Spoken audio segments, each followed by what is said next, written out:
Right, year 7. So today is all about the second lesson of the new booklet, which is about where do people in the UK live and why do they live there. So,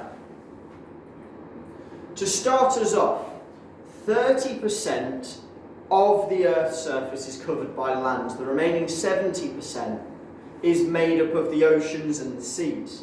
Of that land, it is divided up into 7 large land clusters known as continents, and these tend to be separated by large seas or oceans.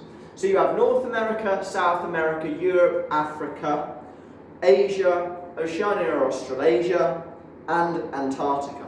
And the United Kingdom is located in this northwestern corner of Europe. So, despite the fact that the United Kingdom is its own country, for geographical purposes, there are a variety of different names for this group of islands off the northwestern coast of Europe. So first of all, there are the ones known as the British Isles. So these include the 2 islands. So Great Britain is the larger island, and then you have the island of Ireland, which includes 2 separate countries. Together, despite the fact that they are separate countries with separate governments, they are collectively known as the British Isles. The second geographical name is Great Britain, and this includes England, Wales, and Scotland, and geographically they are known as Great Britain. And finally, there is the United Kingdom of Great Britain and Northern Ireland, which includes England, Wales, Scotland, and Northern Ireland. And Northern Ireland, despite being attached to the island of Ireland, is a part of the United Kingdom. It is separate from the rest of the Irish Republic. So, one of the things you need to learn to calculate is something known as population density. So what you do is you take the figure, and all these figures are in the little table in the booklet, and you take the figure for England, for example, which is the population of 56 million. You then divide that by the total land area in kilometres squared. So in this case, 130,400. And after you've divided those numbers, you end up with a figure of the population density, which is the number of people per kilometre squared. So, let's carry on. So, the United Kingdom is 4 countries into one, but those countries are then broken down into smaller geographical areas known as regions. Now these regions are sort of rough ideas, and they don't form much other than just being a useful geographical term. So for example, we would be located in the East Midlands, but we border, and we're certainly very, very close to the West Midlands. There is also Wales as its block, you have the North West and North East, and so on. Within those areas, you also have what are called counties. So these are divisions of local government, and they're usually made up of cities, towns, and they cover a variety of different areas, but they tend to be very, very close.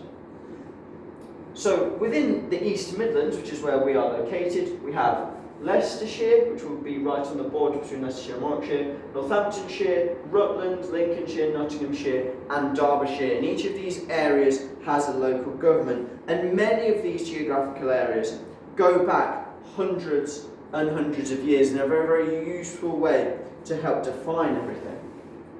So, the United Kingdom has a very, very long and complicated history.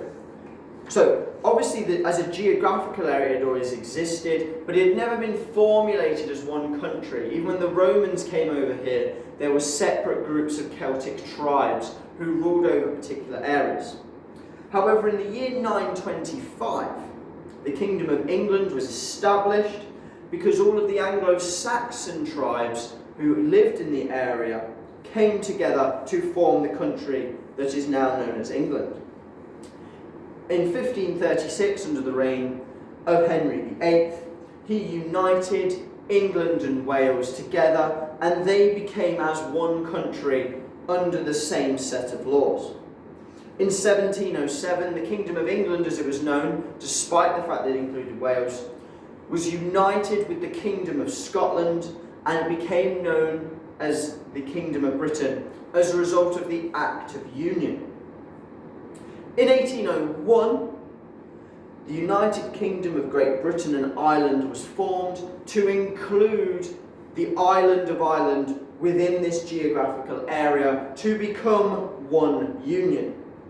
Then in 1922, the Republic of Ireland, or known as Éire or Southern Ireland, withdrew from that union, leaving one province, Ulster or Northern Ireland, to remain a part of the United Kingdom, whereas the rest of the island separated. And that is what the UK remains to this day.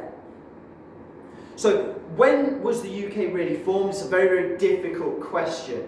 Some would say it was in 1707 with the union between England and Scotland, but that would exclude Northern Ireland, which became a part of Britain in 1801, but became its own separate entity in the early 1920s. So it's a far more complicated question about where we began as a nation. So, people in the UK, like everywhere else, are not evenly distributed. The population is roughly 70 million, and that means that there are roughly 259 people per kilometre squared. In contrast, the USA is only 34 people per kilometre squared, and in France it's 119. So the United Kingdom certainly is quite a densely populated area when compared to other parts of the world.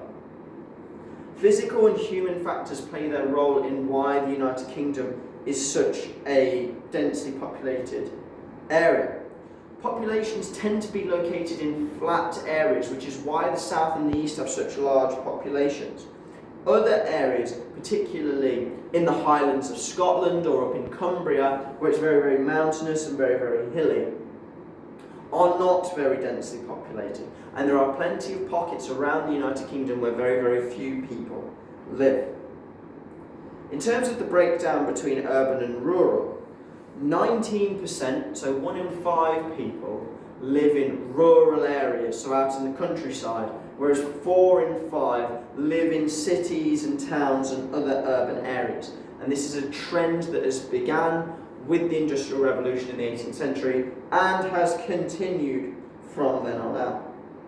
So what is a rural area? A rural area is an area with less than 10,000 people, whereas urban areas are areas with high population density, cities, towns and suburbs and so on. So once you've watched this video, you need to read through the information, you've got a table to complete and a variety of other activities that you need to do. Some of them include colouring in, so that should be very exciting. Make sure you continue to email your work to your class teacher so that they can tick you off their list and keep working hard. Thank you, Yusuf.